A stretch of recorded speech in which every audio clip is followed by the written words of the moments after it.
नमस्कार साथियों, आज मैं आपको अपने डेयरी फार्म का एक वास्तविक केस बतलाने जा रहा हूं, जिसमें एक गाय सिर्फ 2 दिनों में दस्तों से स्वस्थ हुई, दूध फिर से लगभग पहले जितना हो गया और किसान के 2,250 रुपए तक बच गए, यानी मेरे।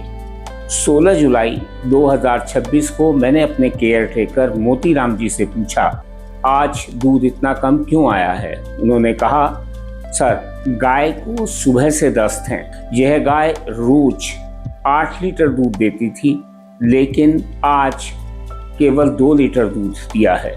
मैंने तुरंत एक प्रोटोकॉल शुरू करवाया। 1 किलो चावलों का मान, 50 ग्राम कत्था, 800 ml ग्रीन बायोफीड्स का रिलैक्स। इसे 2 भागों में बांटकर 4 घंटे के अंतराल पर पिला दिया गया। अगले दिन सुबह दस्त लगभग रुक चुके थे। गाय ने चारा खाना शुरू कर दिया था। एहतियात के तौर पर यही मिश्रण एक दिन और दिया गया। तीसरे दिन गाय पूरी तरह से स्वस्थ हो गई। अब अगला लक्ष्य था दूध वापस लाना।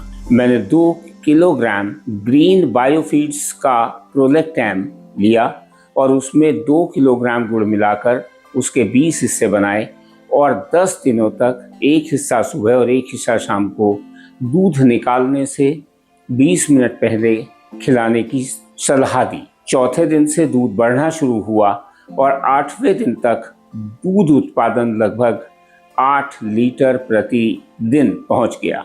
अब बात करते हैं किसान के फायदे की। पूरे उपचार पर खर्च आया लगभग 1000 रुपये।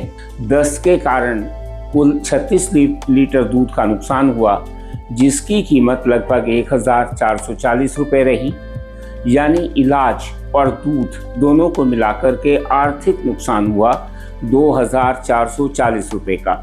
अब इसकी तुलना सामान्य एंटीबायोटिक उपचार से कीजिए।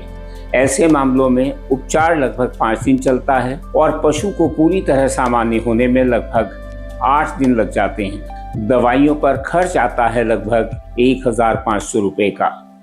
लेकिन सबसे बड़ा नुकसान दवाइयों का नहीं है, दूध का होता है।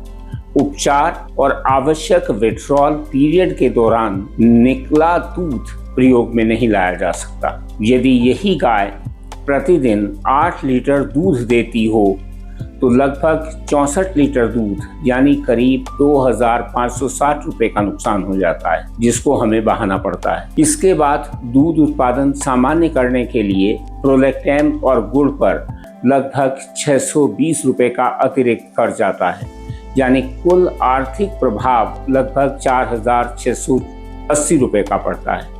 इसके मुकाबले इस प्रोटोकॉल में कुल आर्थिक प्रभाव केवल 2440 रुपए का रहा, यानी एक ही केस में किसान के लगभग 2250 रुपए की सीधी बचत हुई। याद रखिए, किसान की कमाई दवाइयों से नहीं, दूध से होती है। जो उपचार पशु को स्वस्थ करे, दूध की हानि कम करे और किसान का खर्च बचाए, वही समझदारी का उपचार है। अगर आपको ऐसे वास्तविक केस, वैज्ञानिक जानकारी और किसानों की आय बढ़ाने वाले प्रोटोकॉल पसंद आते हैं तो चैनल को अभी सब्सक्राइब करें, क्योंकि हमारा उद्देश्य केवल इलाज बताना नहीं, बल्कि हर किसान की आय बढ़ाना है। धन्यवाद।